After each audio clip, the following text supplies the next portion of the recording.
What can you tell us about Borderlands 4's Endgame? Yeah, I care a lot for Endgame. Like I said, I kind of curated the Endgame of Borderlands 3. And through that time with Borderlands 3, I got a really good vision of what an Endgame experience for Borderlands was through tons of feedback through the community as well. And so going into Borderlands 4, I wanted to make sure out the gate there was an Endgame. You know, Borderlands 3, we didn't have dedicated drops at launch. We didn't have some Endgame activities. You know, you just were grinding the bosses. You still wanted to get the RNG to get the best build for your, the best version of a gun. That's core of an action RPG is you're always going after the gear, of course. But this time around, I wanted to make sure that there was more to do. So after you complete the campaign, you go through some tutorial missions, and now we have weekly wildcard missions. So I want to be also cognizant of everyone's time. So if you want a legendary, every week there'll be a different mission. If you do that mission, you're going to get a guaranteed legendary. So if you don't have the time to grind out a boss, you know that you can still, over the course of the game's life, you could eventually collect all the legendaries. We have many legendaries, so many weeks of content there. Also, we have the big encore machine that we've added, so now you can grind bosses right in the game, no save loading. And week to week, one of the bosses gets marked as the big encore version of a boss, and you can spend Iridium to then get an increased drop rate from that boss. It's not free, you gotta spend Iridium to get that higher drop rate, but again, there's a way to meaningfully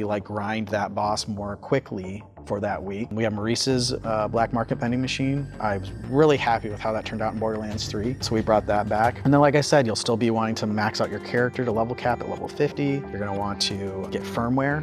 We added gear sets to Borderlands for the first time, and so you'll want to be getting the drops and moving firmware between your gear to again, min-max your character. All told, this is our most ambitious endgame. We have a set of activities that get unlocked after you get to endgame. You can make a new character at endgame, and you can go through the Ultimate Vault Hunter ranks and difficulty where you actually have to prove yourself, and it's not just a slider on the Mayhem bar.